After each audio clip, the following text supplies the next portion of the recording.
నమస్తే, నా పేరు Kalyan Dilip Sunkara. Welcome to common library. చాలామంది మిత్రులు ముద్రగడ పద్మనాభం గారి అంశం గురించి మాట్లాడుకుంటాం. పద్మనాభం గారు వేరే రాజకీయ పార్టీ ఎంచుకున్నారు.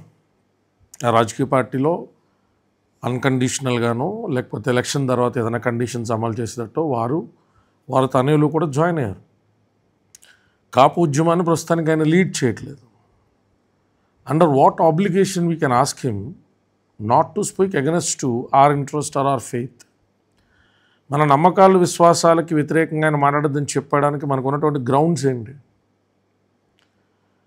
రకరకాల కారణాలు రీత్యా మనం విమర్శ చేయొచ్చు. పద్మనాభం గారి నుంచి ఆశించవచ్చు, ఆశించిన తర్వాత ఆయన అది చేయలేదు అనుకోవచ్చు. కొంతమంది చాలా వ్యాలిడ్ పాయింట్స్ కూడా అడుగుతూ ఉన్నారు. ముద్రగడ పద్మనాభం గారు ఇంటికి పవన్ కళ్యాణ్ గారు రాలేదంటున్నారు, మరి జగన్మోహన్ రెడ్డి గారు కూడా ఆయన ఇంటికి రాలేదు కదా అని. నేను గతంలో చాలాసార్లు చెప్పాను, ఎస్టాబ్లిష్డ్ పార్టీస్ దగ్గర కాపు సామాజిక వర్గంలో ఉన్న నాయకుల వ్యవహార శైలికి, బడ్డింగ్లో ఉన్నటువంటి పార్టీస్లో ఉన్నటువంటి ఇరువురు వ్యవహార శైలికి చాలా తారతమ్యం ఉంటుంది. చూడండి, పద్మనాభం గారు లాంటి వ్యక్తి, లేకపోతే జోగయ్య గారు అబ్బాయి గారు లాంటి వ్యక్తి, ఇంకెవరైనా కానివ్వండి, గుడివాడ అమర్నాథ్ గారికి మన టికెట్ కూడా మళ్ళీ అనౌన్స్ చేయడం, ఆర్థికంగా వేరే పార్టీలో ఉండి నిలబడతాము, స్థానికంగా అన్ని సామాజిక వర్గాల్ని కలుపుకెళ్తాము, అక్కడ నాయకత్వాన్ని ఢోకా లేకుండా కొనసాగించగలుగుతాం అంటే ఏ పార్టీలో ఉన్న సంతోషం. అయితే జనసేన పార్టీకి సంబంధించి కాపు సామాజిక వర్గం కింద వచ్చినటువంటి యువతగా పవన్ కళ్యాణ్ గారికి అందరూ కలిసి రావాలని కోరుకోవడం సమంజసమే. కానీ రాజకీయాలు కదా, వేరు వేరే పరిస్థితులు అనేటువంటివి తావెత్తుతూ ఉంటాయి. కొందరిని పవన్ కళ్యాణ్ గారు రకరకాల కారణాలు రీత్యా పిలవకపోవచ్చు, కొందరిని సద్వినియోగపరచుకోలేకపోవచ్చు, కొందరు పవన్ కళ్యాణ్ గారు ఇచ్చిన అవకాశాన్ని సద్వినియోగపరచుకోకపోవచ్చు. రెండు పక్షాలుగాను ఈ విషయాన్ని మనం అర్థం చేసుకోగలం.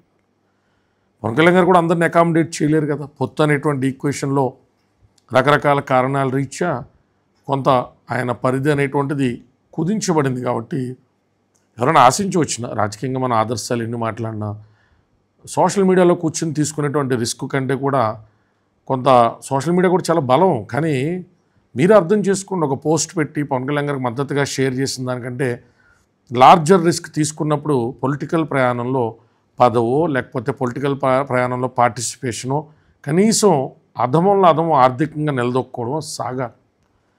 ఇప్పుడు సజ్జల రామకృష్ణారెడ్డి గారు ఉన్నారండి. ఆయన ఎన్నికలకు ముందు ఎవరికి ఎక్కడ కనపడలా పొలిటికల్ ఎరీనాలో, కానీ ఆయన ఎంతో కొంత బ్యాక్గ్రౌండ్ వరకు పార్టీ అధ్యక్షులు మెచ్చినట్టుగా పనిచేసి ఉంటారు. ఆ తర్వాత ఆయన ఆర్థికంగా నిలబడ్డారు కదా, ఆయన ఎమ్మెల్యే కాకపోయినా ఎంపీ కాకపోయినా. ప్రాక్టికాలిటీ. ఇప్పుడు పవన్ కళ్యాణ్ గారి ఈక్వేషన్లో నేను ఆస్తులు అమ్ముతున్నాను, ఎలక్షన్ చేస్తున్నానని ఆయన దగ్గరికి వెళ్ళి, సార్ మాకు ఆర్థికంగానే నిలబెట్టండి అని వారు ఎలా అడుగుతారు? ఎవరైనా పార్టీలోకి వచ్చేవారు. లేదా సార్ మాకు అవకాశం ఉండి ఎలా అడుగుతారు?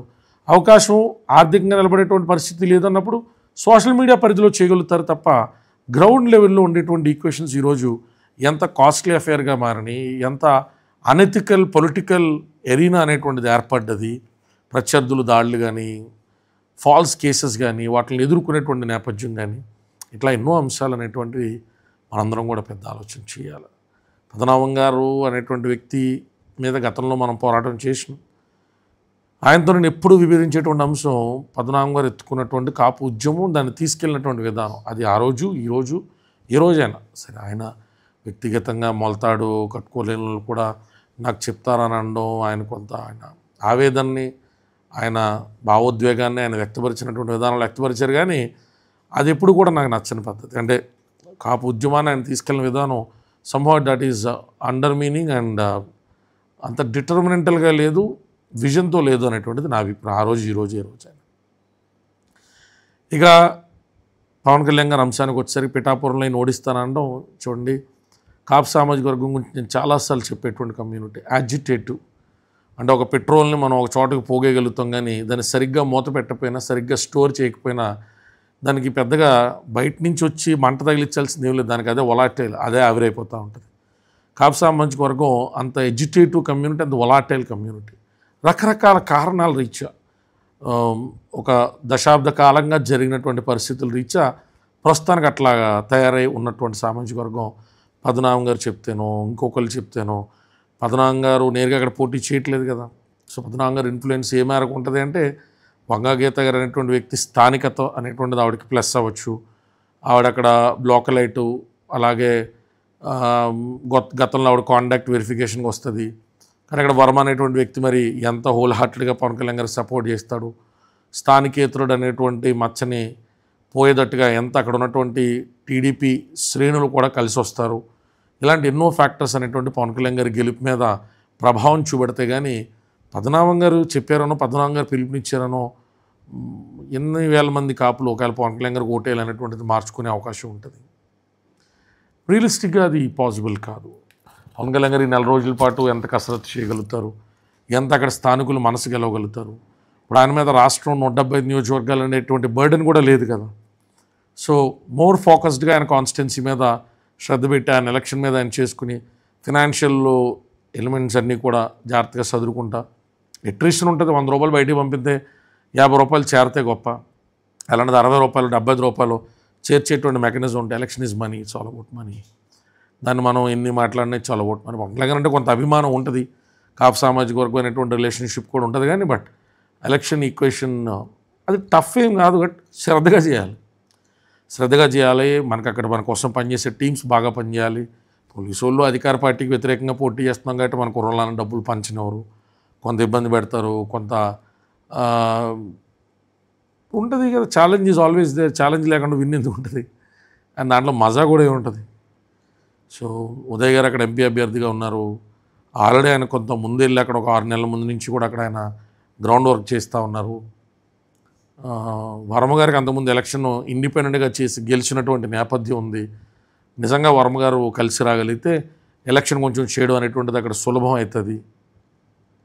డబ్బులు, ఈక్వేషన్స్, అధికార పార్టీ కాబట్టి ఆబ్వియస్లీ వాళ్ళ మండలాల వారీగా అండ్ వాలంటీర్స్ బలం కూడా ఉన్నది కాబట్టి బాగుంటుంది. It would be a good fight, it would be worth watching.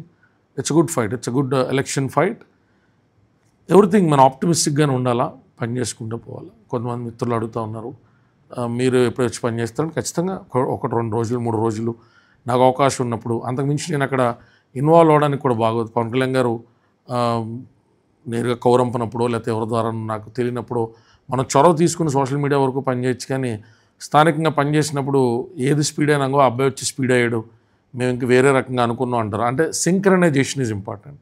అదే మనకి ఏదైనా ఆహ్వానం వచ్చి లేకపోతే మనల్ని ఒక దిశానిర్దేశం చేస్తే బాబు ఈ పని చేయంటే ఆ పని చేయడం వేరు, కానీ మనకే మనం పులుముకుని చేయడం అనేటువంటిది ఒక్కో సందర్భంలో మనం వాళ్ళకి చేయాలనుకున్న మంచి కంటే కూడా హాని చేసిన వాళ్ళు అవుతాం. కాబట్టి అటువంటి ఏ పరిస్థితులకి కూడా తావివ్వకుండా 1-2 రోజులు ఆ పార్టీ అభిమానిగా గతంలో కార్యకర్తగా పనిచేసినటువంటి ఆ బంధం రీత్యా వచ్చి ఖచ్చితంగా మనకు తెలిసిన రీతిలో ఒక 100 ఇల్లో 200 ఇల్లో 2-3 వార్డులో మన పరిధిలో. అంతకుముందు నేను పిఠాపురం 2-3 రోజులు కూడా ఉన్నాను. మాకిరెడ్డి శేషకుమార్ గారికి ప్రచారం చేశాను నేను. గతంలో చాలా బాగా రిసీవ్ చేసుకున్నారు. అక్కడ ప్రజల పట్ల కూడా నాకు చాలా అనుబంధం ఉంది. మా బంధువులు కూడా చాలామంది ఉన్నారు అక్కడ. ఖచ్చితంగా వెళ్తాం. సమయాభావం సిచ్యువేషన్స్ అన్నీ కూడా చూసుకుని వెళ్తాం. ఖచ్చితంగా చేయాలి. పవన్ కళ్యాణ్ గారు అసెంబ్లీకి వెళ్ళాలి మనస్ఫూర్తిగా కోరుకుంటాం. ప్రత్యామ్నాయ రాజకీయ పార్టీలు ప్రస్థానం అనేటువంటిది ఎప్పుడు కూడా అవసరం. జెడి లక్ష్మీనారాయణ గారు కూడా కొంచెం అగ్రెసివ్గా ఎక్కడైనా ఆయన నియోజకవర్గాన్ని ఎంచుకుని ఆయన పోటీ చేసి ఆయన కూడా గెలిచి ఆయన కూడా అసెంబ్లీకి వెళ్ళాలనుకుంటాం. అవకాశం ఉంటే పద్మనాభం గారు కూడా వెళ్తే బాగుండేది అనుకుంటాం. More amount of participation. నేను అదే చెప్తా ఉంటాను కదా, అస్తమాను కమ్మారెడ్డి అనేటువంటి ఈక్వేషన్ పడి అడవడం కంటే ప్రత్యామ్నాయంగా అవకాశం ఉన్నటువంటి కమ్యూనిటీస్ నుంచి ఎక్కువ రిప్రజెంటేషన్స్ అసెంబ్లీస్కి వెళ్ళినప్పుడు ఇంకా దాంతో పాటు వాళ్ళ ప్యారలల్గా ఉన్నటువంటి ఇతర సామాజిక వర్గాలకు కూడా రాజకీయపరమైనటువంటి అవకాశాల మీద అవగాహన కలుగుతుంది, ఇష్టం కలుగుతుంది. తద్వారా ఈక్విలిబ్రియం అనేటువంటిది మెయింటైన్ అవుతుంది, పొలిటికల్ బ్యాలెన్స్ అనేటువంటిది ఎట్టైన్ అవుతుంది. బాబాసాహెబ్ అంబేద్కర్ కోరుకున్నటువంటి ఈక్వల్ ప్లే ఫీల్డ్ సాధించడానికి కూడా ఆస్కారం ఉంటుంది. రఘురామకృష్ణరాజు గారి అంశం మీద వాటి మీద కూడా కొన్ని మాట్లాడమన్నారు. అది నేను అప్రస్తుతం అనుకుంటాను. ఆయన ప్రయాణం అయింది, ఆయన పార్టీ విభేదించడం. ఆబ్వియస్లీ పొలిటికల్ ఈక్వేషన్స్లో ఎత్తుకు పై ఎత్తులు ఉంటాయి. జగన్మోహన్ రెడ్డి అనేటువంటి వ్యక్తి ఆబ్లిగేషను పెట్టి ఈయన ఆపించాలి అనుకున్నంత మాత్రాన్ని బీజేపీ పెద్దలు ఆపేస్తారు అంటే మరి ఎంతకాలం పాటు ఢిల్లీలో ఏం చేసినటువంటి లాబింగ్కి కాస్త విలువ ఏమున్నదనేది ఆయన కూడా పరిశీలించుకుంటారు కదా. టీడీపీ పార్టీ నుంచి కూడా రిప్రజెంటేషన్ కానీ అవకాశం ఉంటుందేమో చూడాలి. ఒకవేళ ఉండే నియోజకవర్గం ఆయన సామాజిక వర్గానికి సంబంధించిన వ్యక్తే పోటీ చేస్తున్నారు కాబట్టి ఆయన రిక్వెస్ట్ మీద లేదా టీడీపీ అధినేత ఏదైనా పర్సనల్ చొరవ తీసుకుని కన్విన్స్ చేస్తే would be a good constituency for Raghurama Krishna Raju గారు. అక్కడ రాజుల సామాజిక వర్గం కూడా బలంగా ఉంటుంది. తూర్పు కాపు ఓటింగ్ కూడా 40,000 దాకా ఉంటుంది. సో కాపుల ఓటింగ్, తూర్పు కాపుల ఓటింగ్ అందరికీ కలిపి బాగుంటుంది. టీడీపీ కూడా బలమైన కంచుకోటది ఉండి నియోజకవర్గం. సో అక్కడి నుంచి అయినా పోటీ చేసిన సంతోషమే. మనం ఎవరికి సలహాలు ఇవ్వడం మీద వ్యక్తిగతంగా నమ్మను. ఇందుకు రాలేదు అందుకు రాలేదని చెప్పి ఇతరులను విమర్శించడం తేలిక, మనం ఆచరించి పాటించడం కష్టం అని నమ్ముతాను. బహుశా ఏదైనా కూడా భవిష్యత్తే మనకు నేర్పుతుంది. వర్తమానంలోనూ గతంలోనూ మనం చేసిన తప్పులో ఒప్పులో వాటిని కొనసాగించాలో వాటిని కట్టైలు చేయాలో ఆపుకోవాలో అనేటువంటిది మన నడవడిక, మన భవిష్యత్తే మనకు నేర్పుతుంది. మన భవిష్యత్తు మనకి గురువు లాంటిది. మన గతం కాదు గురువు మనకు. మన భవిష్యత్తులో వెళ్ళి ఆగి ఒక చోట ఆగిపోయాం అనుకోండి, అరే మనం ఏం తప్పు చేసాం, ఏం రాంగ్ సెలెక్ట్ చేసుకున్నాం, ఎవరు నమ్మాం అనేటువంటిది భవిష్యత్తే మన గడిచిన రోజు గురించి మనకు చెప్తుంది. సో ఆయనకి మనం సలహాలు ఇచ్చేటువంటి పరిస్థితి కరెక్ట్ కాదన్న వ్యక్తిగతమైన అభిప్రాయం. ఏదైనా ఆయన కూడా పరిశీలించుకుంటారు. దాని ప్రకారం ఎక్కువ కాలం రాజకీయాల్లో ఉండాలి అన్నప్పుడు సందర్భాల్లో కొన్నిసార్లు స్లో అవ్వాల్సి వస్తుంది, కొన్నిసార్లు పరిశీలించుకోవాల్సి వస్తుంది, కొన్నిసార్లు స్వీయ విచక్షణ అవసరం అవుతుంది. వ్యక్తిగతమైన విషయం. అలాగే సోదరులు రాజేష్ మహాసేన్ గారు నా పేరు ప్రస్తావించారు, నాకు బిట్ కట్ చేసి పంపారు. అది ఆయన అభిప్రాయం అయి ఉండొచ్చు. నేను ఏ పార్టీతో నేరుగా అసోసియేట్ అయ్యలేను, నేను ఎవరిని కూడా ఆయన టికెట్ విషయంలో మాట్లాడింది కూడా లేదు. నేను నిత్య శివారాధనలో ఉంటాను కాబట్టి పార్వతీదేవి గురించి నాకు వచ్చినటువంటి అంశం మీద నేను 2-3 పోస్టుల రూపంలో స్పందించాను తప్ప నాకు ఆయన గురించి ప్రత్యేకంగా పొలిటికల్ సిచ్యువేషన్స్ ఎవరో ఆపడం ఎవరో పెంచడం రెండూ ఉంటాయని నేను నమ్మను. ఒకవేళ ఎవరైనా నచ్చి మనకు అవకాశం ఇచ్చినా మనం ఎన్నికల్లో గెలిచినా గడిచిన ఒక 3 సార్వత్రిక ఎన్నికల వరకైతే నేను చూస్తూ ఉన్నాను. 2004 మా గన్సీన్ గారు పోటీ చేశారు, వీఆర్ వెరీ యంగ్ దెన్. 2008, 2009 సార్వత్రిక ఎన్నికల్లో కనకరాజు సూరి గారు పోటీ చేశారు. ఇన్ భీమవరం నేను డైరెక్ట్గా elections we are seen in Prajarajyam. తర్వాత 2014 సార్వత్రిక ఎన్నికల్లో టీడీపీకి సంబంధించి అంజుబాబు గారు పోటీ చేసినట్టున్నారు, అంజుబాబు గారు పోటీ చేశారు. ఆ తర్వాత గ్రంథి శ్రీనివాస్ గారు చేశారు మళ్ళీ ఎలక్షన్లో పవన్ కళ్యాణ్ గారి మీద ఆయన పోటీ చేయడం. సో 3-4 ఎన్నికల్లో చూసిన కాడికి నాకు అర్థమైంది ఏంటంటే చాలామంది గెలుస్తారు, చాలామంది అసెంబ్లీకి వెళ్తారు, but they don't sustain for a longer period in politics. అంటే it needs lot of dedication, commitment, కొంత కలుపుకోలుతనం, టీమ్ వర్క్. ప్రతిపక్ష పార్టీల్లో కూడా కొంత రేపు పలానా వ్యక్తి అసెంబ్లీకి వెళ్తే బాగుంటుంది, స్టేట్స్మెన్ క్వాలిటీస్ ఉన్నాయనేటువంటి ఒక ఇండైరెక్ట్ మద్దతు, రకరకాల ఫ్యాక్టర్స్ ఉంటాయి. మనం ఎప్పుడు కూడా మన అధ్యక్షులు మెప్పింగ్ చేస్తే ఎలక్షన్ మనం గెలిచేయగలుగుతాం అనుకుంటాం, కానీ election is a long process. అది సొంతగా ఆయన విషయంలో అయితే నాకు వ్యక్తిగతంగా హార్షిక ఉండేది, నేను ఆపాల్సినంత అవసరం నాకే ఉంటుంది. నేను ఎప్పుడు ఆయన పోటీగా కూడా ఎప్పుడు భావించలేదు.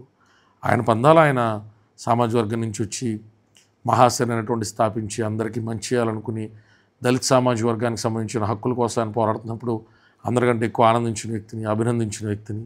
నాకంటే ఆయన వయసులో పెద్దవారు రాజేష్ మహాసేన్ గారు. బాగుండాలని కోరుకుంటాం. What would I say. గతంలో ఆయన ఒక వీడియో చేశారు నా గురించి, టీడీపీ పార్టీని సపోర్ట్ చేస్తా, ఒక్క విషయంలో నేను అబ్జెక్షన్ చెప్పాను తప్ప there is nothing much more to talk on that. ఇంకేమున్నాయి points. And Telangana phone tapping గురించి అడుగుతూ ఉన్నారు. అది ఖచ్చితంగా బ్రీచ్ ఆఫ్ ప్రైవసీ, అది తప్పు, ముమ్మాటికి తప్పు. అట్లాంటి పనులు చేసి సాధించేది ఏమి ఉండదు. కుర్చీ శాశ్వతం కాదు, ఎవరికీ శాశ్వతం కాదు. కుర్చీలో ఉన్నప్పుడు ఆ మైకం అనేటువంటిది కమ్ముతూ ఉంటుంది. ఒకవేళ అభియోగాలు నిజమై ఆధారాలు నిజమైతే మాత్రం బీఆర్ఎస్ పార్టీ అటువంటి తప్పు చేయకుండా ఉండాల్సింది.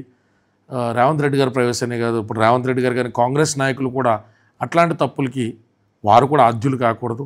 అధికారం శాశ్వతం కాదు అనేటువంటిది హేమాహేమీ నాయకులు శ్మశాన వాటికలకి చేరిన తర్వాత, పదవి కోల్పోయిన తర్వాత పదవి వైరాగ్యం ద్వారానో కనబడతానే ఉన్న ఎందుకు కుర్చీలో ఉన్నప్పుడు ఆ వయసులో ఉన్న ఊపులా ఉన్నట్టే, ఆ మోజు ఉన్నట్టే బహుశా ఉన్న ఆ కుర్చీ మీద ఆ వ్యామోహంతో అట్లా వ్యవహరిస్తారో ఏంటో తెలియదు, కానీ అది ముమ్మాటికి చాలా తప్పది.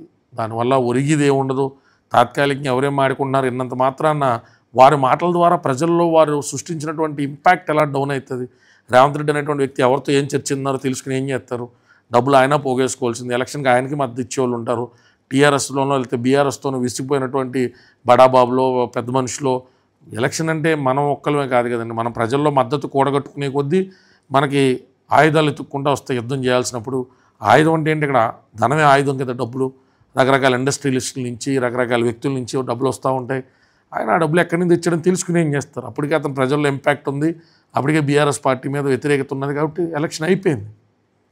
ఏదైనప్పటికీ ఇట్లాంటి తప్పులు చేసేటువంటి అధికారులు ఏమన్నా ఉంటే ఆధారభూయిష్టంగా వారికి శిక్ష పడడం ద్వారా తద్వారా అధికార దుర్వినియోగం అనేటువంటిది రాజకీయ నాయకులు చెప్పారని పబ్లిక్ సర్వెంట్స్ ఎస్పెషల్లీ పోలీస్ డిపార్ట్మెంట్కి సంబంధించినటువంటివి కానీ నిఘా సంస్థలు కానీ చేయకుండా ఉంటాయని, అలా చేయకూడదని మనస్ఫూర్తిగా ఆశిస్తూ ఉన్నాను.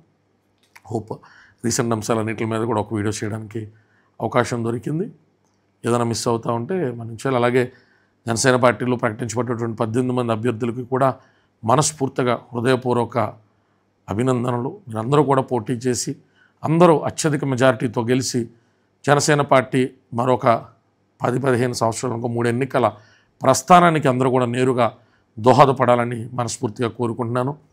టికెట్లు అనౌన్స్ చేయబడ్డటువంటి వ్యక్తులందరికీ కూడా ఈ అరుదైనటువంటి అవకాశాన్ని సద్వినియోగపరచుకోవాలని, కూటమిలో ఎక్కువ శాతం ఓట్లు తెచ్చుకుని అటు టీడీపీ వారు నమ్మకాన్ని కానీ, అక్కడ టీడీపీ ఓటర్స్ కూడా ఉంటారు, జనసేన పోటీ చేసే చోట టీడీపీ అక్కడ ఉన్నటువంటి టీడీపీ క్యాడర్ నమ్మకాన్ని కానీ, జనసేన క్యాడర్ నమ్మకాన్ని కానీ అసెంబ్లీ సాక్షిగా నిలబెట్టాలని మనస్ఫూర్తిగా కోరుకున్నా. అలాగే ఇతర పార్టీలకు సంబంధించి వైఎస్ఆర్సీపీ నుంచి కూడా టికెట్లు అనౌన్స్ చేయబడ్డటువంటి వ్యక్తులందరికీ కూడా పేరు పేరున హృదయపూర్వక అభినందనలు.